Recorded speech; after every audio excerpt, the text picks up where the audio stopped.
It is time to talk about that deal we broke for you just a few moments ago. In fact, our own private equity reporter, Christina Alessi, broke it. Hospital operator HCA plans to issue a $2 billion dividend to pay its own private equity owners.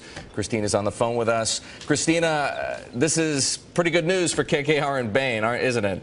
Yeah, it's actually excellent news. As you know, they were planning to take some money off the table out of this deal, which was at the time one of the largest leverage buyouts ever. They were planning to take some money off the table through an IPO. Now, since that IPO filing, which never obviously happened, the equity markets have declined and weakened significantly. So they are planning to do this dividend deal, which is quite common in these kinds of leverage buyouts, instead of an IPO, to provide an exit, or not an exit, but a liquidity event at the very least for the private equity sponsors. So the equity markets really haven't been kind to IPOs as of late, but the fixed income market, particularly high-yield corporate debt, is still pretty easy to issue, relatively speaking, right? Yeah, it's on fire, and they can do this at a very, very cheap rate. I think when this deal is possibly announced later this morning, we're going to see an extremely low cost of capital, cost of debt, and they're going to amend and extend their bank loan.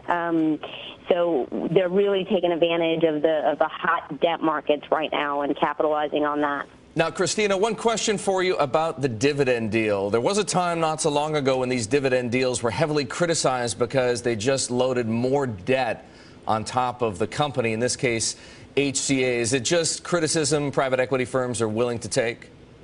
Yeah, I mean, they don't care. I think the bottom line is they want to make money. They're going to make money for their investors. They pay attention to the headlines to the extent that, you know, it affects their image, but to be honest with you, all of their investors just really care about getting their cash back, and especially now at a time when private equity investors aren't getting that much money back from their investments.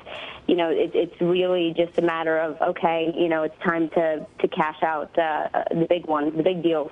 And there aren't very many big deals that are highly successful like this one. This company is actually a fairly profitable one.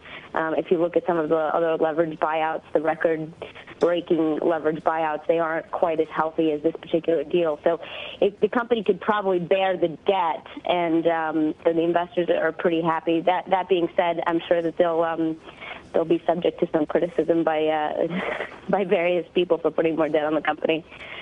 Christina, thanks. That's our own private equity reporter, Christina Alessi. She broke the story about the HCA $2 billion dividend.